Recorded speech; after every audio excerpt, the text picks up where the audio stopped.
वो दिनवा याद करके ही कलेजवा फटने लगता है। पूरा खून से सना था मेरा बेटवा। उकरा देख के ही मुखवा से उस रोज निकला, अरे बाप रे बाप, अब का होई। एक पुलिस वाला थप्पड़ भी मारा, गाली भी बका, पर किसी तरह बेटवा को लेकर बख्तियारपुर हॉस्पिटल पहुंचे। वहां से पीएमसीएच रेफर कर दिया। पूरा 20 दिन बेटवा कोमा में रहा। कोनो आदमी को नहीं पहचानता था, बस टुकुर टुकुर देखत रहता था। मथवा में खूब चोट लगा था, दाहिना हाथ भी टूट गया था। जब पूरा होश आया तब बेटवा बोला, दाहिना हाथ बिल्कुल काम नहीं कर रहा, ना हाथ उठता था और ना घूमता है। दर्द के मारे तड़प उठता था। कई हॉस्पिटल गए, प्राइवेट डॉक्टर के पास गए, पर बेटवा का हाथ देखकर डॉक्टर लोग अपना फीस लौटा देते थे। बोलते थे इसके हाथ को ठीक करने के लिए 2 डॉक्टर की जरूरत पड़ेगी, एक हड्डी और दूसरा प्लास्टिक सर्जन। बिहार और झारखंड में जल्दी कोई डॉक्टर रिस्क नहीं लेगा, इसे दिल्ली ले जाना होगा। इलाज तो कराना था, बेटवा से बढ़कर पैसवा नहीं था। बेटवा भी उदास रहने लगा था, उसे लोग लूल्हा बोल चिढ़ाने भी लगे थे। किसी से पता चला रांची में एक डॉक्टर बाबू के बारे में, भला हो डॉक्टर एकांश देबुका का। वो फरिश्ता बनकर आए और मेरा बेटवा का हाथ ठीक करने का जिम्मा ले लिए। 2 रोज टेस्ट वगैरह हुआ, तीसरा दिन ऑपरेशन हो गया। अब बिटवा भी बहुत खुश है, बोलता है माँ अब हम अपाहिज नहीं, तुझे इसी हाथ से कमा कर खिलाएंगे। उसके मुंह से ये बात सुन मन को बहुत सुकून मिला, मन गदगद हो गया। ये कहना है राहुल की माँ रुनीता देवी का। पटना के चंपापुर में रहने वाले रुनीता देवी के पति कारू राय पेशे से मजदूर हैं। उनकी माली हालत बहुत बढ़िया नहीं है। इस परिवार का कहना है कि दूसरे हॉस्पिटल में 3 से 4 लाख ऑपरेशन का खर्च हो जाता। यहाँ रांची के देबुका नर्सिंग होम में 40 से 50 हजार के खर्च में ही सब कुछ हो गया। वहीं राहुल का ऑपरेशन करने वाले डॉक्टर एकांश देबुका ने कहा कि 2 रोज तक तो यही सोचता रहा कि रिस्क ले या नहीं, पता नहीं कहीं कोई तोहमत नहीं लग जाए। बाद में दिल से आवाज आई कि 19 साल के जवान लड़के का इलाज करना चाहिए। क्या इतने कम खर्च में इलाज किया जा सकता है? इंसानियत के नाते ये सोचना गलत होगा। रिस्क लिया तो सुकून मिला। अब राहुल अपने हाथ से हर काम कर सकता है। केवल भारी सामान उठाने में उसे 3 से 4 माह का समय लग सकता है। सुनिए क्या बोले राहुल की मां रुनीता देवी, राहुल और डॉक्टर एकांश देबुका तथा डॉक्टर दिनेश ठाकुर। फतुहा गए थे, फतुहा से आ रहे थे। जब आते समय ना शाम हो गया था, 6 बज गया था। उनको लगा कि मम्मी बोलेगी लेट जाएंगे तो वही स्पीड के चक्कर में हो गया एक्सीडेंट। उसके बाद वहीं पे 2 गो स्पॉट हो गया। हम पूरा घायल थे, हम भी बचने लायक नहीं थे। तो मेरे को सालिमपुर थाना जो है ना, वो सालिमपुर थाना देखा तो उठाया तीनों को। तो मेरे को बख्तियारपुर अस्पताल सरकारी उसमें ले गया, उसमें भर्ती कराया। तो वहाँ से तुरंत जस्ट कॉल किया भाई पे। हम साँझ होले तो छोटका बेटवा के खोजली, कहली कि रे जे भैया ना लो गाड़ी लेके गेलो जे फोन कर। तो फोन करके तो वहाँ से उठलथिन पुलिस उठलथिन तो कहलथिन कि तुम को राहुल के कौन बोल रहा है? तो कि हम छोटा भाई। तो कह रहे जल्दी आवो, जितना आता है जो खाली वीडियो लेता है इसको उठाने वाला कोई नहीं है, जो इस एम्बुलेंस में रखा हुआ है। उतना में हम कान में मोबाइल बोला ली, तो हम कान में ऐसे सुना ली। उतने पर दुनू माई बेटा दौड़ गेली। तो एगो दूध वाला मिल 2 चक्का ले जा ले बेचारा दहीबार। तो वही 2 चक्का पर बैठा के ले जाके बख्तियारपुर एम्बुलेंस फिर हमारा बेचारा छोड़ देल। हम कस के चीकरली ना जे पुलिस एक थाप मार लाथिन कि अरे एगो तो लहास पड़ा हुआ है, इसको कौन है, हटाइए, ये इसी मर जाएगा देख के। तो हम कहली ना हमार बेटा है, हम जाम। तब हम गेली जौड़े गेली तो हम हाली अथी में बैठ के टोबे लगली। तो पूरा देह अलकतरा नहीं, एकदम खून में मट्टी में लोट के नेटाल। तो हम चद्दर हो ले, चद्दर से मुँह पोछली तो मुँह ना पोछल। गेली बाप रे बाप अब का करी। मूड़ी पर हाथ धैली, एकदम दोनों हाथ चप में पट्टी बांधल है। तो उसी मूड़ी हाथ धर के एम्बुलेंस में पटना गई तो पटना भर्ती करा, पूरा इलाज हो। पटना में कहाँ भर्ती करा? पीएम से। कितना दिन? 1 महीना। वहाँ 20 दिन भी मतलब 20 दिन हमको कुछ पता ही नहीं था। 20 दिन आदमी न चिन्हा ले, एकदम पूरा पड़ल रहा ले। 20 दिन के बाद 10 दिन बोले उले लगली तो कि अब राहुल ठीक हो गया, अब ले जा। यहाँ कैसे आए? यहाँ आया, पापा इनको काम करते था तो ये कहा कि हमको घर में दिल नहीं लगता है, दिन रात पड़ रहा तो कि हम पापा भी रहेंगे। हम कहली जो खुराकी लगती वो जो खुराकी लगते, पापा भी रहिए। तो पापा भी रहले तो ये दर्द उठले तो देखावे ला कई हॉस्पिटल जैसे कि न कलथिन। हॉस्पिटल ना मतलब नकार दिया, बोला कि नहीं होगा, इसमें 2 डॉक्टर लगेगा, हड्डी का प्लास्टिक सर्जरी का 2 डॉक्टर लगेगा। बहुत मतलब कि पटना में बहुत डॉक्टर बोला कि दिल्ली जाना पड़ेगा, यहाँ पे भी आए तो बहुत डॉक्टर बोला दिल्ली जाने पड़ेगा।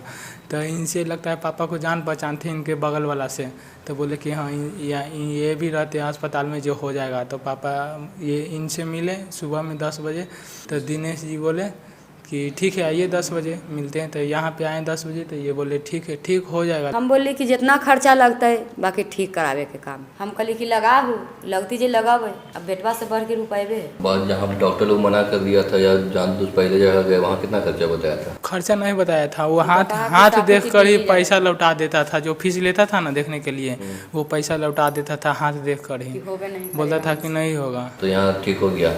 यहाँ ठीक हो गया। हाँ, ये पीछे ऐसे ना होता था, मतलब कि ये है ना, तो ये पूरा हाथ ऐसे हो जाता था, मतलब ऐसे ना होता था, पीछे मार नहीं निकला होता था। तसल्ली है कि खाना ठीक खाए हो ना गया। पावाली, वजन भी ना उठता था, लेकिन अब डॉक्टर लोग बोल रहा है कि वजन भी उठेगा, सब कुछ होगा आपसे। मतलब कि हमको भी भरोसा कि हम सब कुछ हो सकता है। अभी भी चलता है, पूरा पीछे मार जाता है। मामला है बेसिकली एक 19 साल के युवक की। इसको इस साल फरवरी 2023 में चोट लगी पटना में। उसके बाद ये पटना मेडिकल कॉलेज में वहाँ एडमिट हुआ।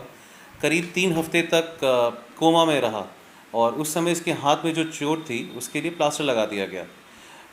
3 हफ्ते बाद जब इसकी कोमा से ये बाहर आया तो लोगों ने रियलाइज़ किया कि इसके हाथ में चोट है। इसके बाद 2 दौरान प्लास्टर लगाया गया कुछ हफ्तों के लिए, फिर एक ऑपरेशन भी किया गया वहाँ, लेकिन ये सब सक्सेसफुल नहीं रहा। इसके बाद जैसा ये बताते हैं कि डॉक्टरों ने जवाब दे दिया कि भाई अब कुछ नहीं किया जा सकता, आपका हाथ जैसा है टेढ़ा है वैसा ही रह जाएगा और इसी से काम चलाना चाहिए। तो एक 19 साल के लड़के के लिए उसका पूरा जीवन आगे उसके सामने रखा है और उसका दाहिना हाथ ठीक से ना चल पाए, तो ये बहुत बड़ी समस्या है। और इसके साथ बहुत बड़ी प्रॉब्लम है कि इनके और इनके पिताजी की आर्थिक स्थिति बहुत स्ट्रॉन्ग नहीं थी। तो मेरे पास ये केस तब आया जब किसी ने इनसे मुलाकात की और कहा कि एक बार मिले। तो मुझसे मिलने के बाद मैंने इनको देखा, मुझे लगा कि इस लड़के के लिए कुछ करना चाहिए, कम से कम कोशिश तो करनी चाहिए। दिल से तो आवाज़ आई कि क्या पता अगर इसको करने जाएंगे अच्छा नहीं हुआ तो लोग बोलेंगे केस ख़राब हो गया, मरीज़ भी बाद में पलट सकता है। पर कहीं दिल से ये भी आई कि कुछ तो इंसानियत हम लोग सबको रखनी चाहिए। अगर मैं भी ना करूँगा और सब ना करेंगे तो उसका कौन करेगा। तो मैंने उसे अच्छे से समझाया कि क्या पॉजिटिव्स हैं क्या नेगेटिव्स हैं, हम क्या करेंगे। काफ़ी सोच विचार करके और एक काफ़ी रीज़नेबल कॉस्ट में हमने फिर इसका ऑपरेशन किया यहाँ देविका हॉस्पिटल में। ऑपरेशन बहुत ही अच्छी तरह से गया, सक्सेसफुल रहा। वो लड़का जो कि पहले अपने हाथ को इससे ऊपर नहीं ले जा पाता था, अब वो पूरी तरह से ले जा सकता है। इसके कारण अब वो कई सारे काम जो नहीं कर पा रहा था कर पा रहा है। जो उसके अंदर का एक विश्वास जो टूट गया था कि क्या मैं कभी नॉर्मल हो सकता हूँ, क्या मैं अपने काम खुद से कर पाऊँगा, वो विश्वास वापस है। उसके चेहरे पे वो हंसी है, उसके माँ बाप के चेहरे पे वो खुशी है। मेरे लिए एज अ डॉक्टर ये मेरी सबसे बड़ी फीस है। आपके पास आने का कितने दिन में ठीक हुआ वो? मेरे आने के बाद हमने जांच वगैरह की, हमने जो इन्वेस्टिगेशंस करानी थी उसमें करीब हमें 2 दिन लगे। उसके भर्ती होने के तीसरे दिन पे हमने इनका ऑपरेशन किया और अब 5वें 6ठे दिन पे हम इनका डिस्चार्ज कर देंगे। टाँके कट जाएंगे करीब 2 हफ्ते पे और 6 हफ्ते पे ये ऑलमोस्ट अपना सारा काम खुद करने लगेगा। हाँ, भारी काम वगैरह करने में अभी इसे 3 से 4 महीने का समय दूंगा, क्योंकि ये बहुत बड़ी दिक्कत से उभरा है, इसलिए थोड़ा केयरफुल रहना आवश्यक है। इन्होंने कई दरवाजे खटखटाए, वहाँ से उसे निराशा मिली और कई दरवाज़ों के बाद हमारा दरवाज़ा भी आया तो हमने दरवाज़ा खोला, उन्हें अंदर लिया और आज खुशी खुशी उन्हें वापस भेजेंगे। क्या एक्सपेंस आया उसको? इस पूरी चीज़ का एक्सपेंस, पूरा सर्जरी वगैरह सब मिला के कुल 50 से 60 हज़ार रुपये का एक्सपेंस है। और उसमें भी हमने कोशिश की है कि उनके जो भी चार्जेस वगैरह हैं हम उनको कम से कम रह पाएँ। मैंने अपना सर्जन्स चार्ज खुद इस केस में 0 कर दिया। जो कॉस्ट लगा है वो दवाइयों का कॉस्ट है और जो करने का जो प्लेट लगानी पड़ी उसका कॉस्ट है। आमतौर पे क्या खर्च आता है इसका दूसरी जगह? अगर इसका खर्च मैं किसी आधुनिक बड़े अस्पताल में करूं तो मुझे लगता है कि 2.5 से 3 लाख तक भी जा सकता है। जो फिजियोथेरेपी टीम है led by doctor Dinesh Thakur, जिन्होंने उसके साथ मेहनत करके उस जो रेंज ऑफ मूवमेंट जो हम लाए हैं कि वो हाथ चला पा रहा है, उसको बरकरार रखे और वो वापस खो ना जाए। फिजियोथेरेपी का इम्पोर्टेंस ये केस दर्शाता है। कई बार लोग इसका इम्पोर्टेंस को समझते नहीं हैं, इग्नोर करते हैं और उन्हें लगता है ये एक फिजूल खर्च है जो बचा सकते हैं, जिससे फ़ायदा नहीं होता है। बट इसका फ़ायदा दिखता है सही जगह पे, सही तरीके से, सही आदमी द्वारा किया जाए तो डेफिनेट फ़ायदा है। और ये केस एक प्राइम एग्जाम्पल है इस चीज़ का। जरूरी है कि हर ऑपरेशन के बाद या फिर हर हड्डी के चोट के बाद वो फिजियोथेरेपी कराया जाए? बिल्कुल भी नहीं। हर सर्जरी के बाद फिजियोथेरेपी की ज़रूरत नहीं होती है। कुछ सर्जरीज़ के बाद तो पेशेंट को हम ही बता सकते हैं क्या करना है, लेकिन कुछ सर्जरीज़ के बाद फिजियोथेरेपी, इनफैक्ट मैं कहूँगा सर्जरी जितना ही ज़रूरी है, क्योंकि सर्जरी तो आपको एक लेवल तक लाया, उसको बरकरार रखना फिजियोथेरेपी का काम है। अब अगर ये फिजियोथेरेपी नहीं कराएगा तो इसका वापस हाथ फिर से वापस जाम हो जाएगा, फिंगर का कोई मूवमेंट नहीं होगा, नर्व एक्टिवेशन नहीं होगा, मसल्स पावर नहीं आएगा, मस्कुलर एट्रोफी होने लगेगा। तो ये फिजियोथेरेपी पोस्ट ऑपरेटिव में बहुत इंपॉर्टेंस होता है। इसका तो फ्रैक्चर था, ये दोबारा रिकन्स्ट्रक्टिव सर्जरी किया गया जिसमें काफ़ी टाइम लगा, 4-5 घंटा का ऑपरेशन था। फिर हम लोग इसका फिजियोथेरेपी में रेंज ऑफ मोशन को बढ़ाने के लिए पैसिव स्ट्रेचिंग एक्सरसाइज किए, कुछ इलेक्ट्रिकल मशीन का भी ज़रूरत था, उसमें भी हम लोग चालू किए। और ये फिजियोथेरेपी के बदौलत अभी थोड़ा दिन और इसका चलेगा, तभी ये फुल रिकवर हो पाएगा। इसका चार्जेस क्या, सब चीज़ का अलग अलग चार्जेस है या फिर फिक्स है? चार्जेस तो हम लोग का प्राइवेट यहाँ देवका नर्सिंग होम में मिनिमम 500 रुपीज़ चार्ज है, TKR THR ये सब का जो पोस्ट ऑपरेटिव में आते हैं, और मिनिमम 300 चार्ज हम लोग रखते हैं। बाकी कोई ऐसे गरीब पेशेंट आ गया तो उसको हम लोग एटलीस्ट कि आपका सर्जरी हुआ है, आपको घर पे क्या करना है वो हम लोग बता देते हैं, कोई चार्ज नहीं लेते हैं उसके लिए। कोहराम लाइव के लिए सीनियर जर्नलिस्ट पवन ठाकुर और संजय की रिपोर्ट।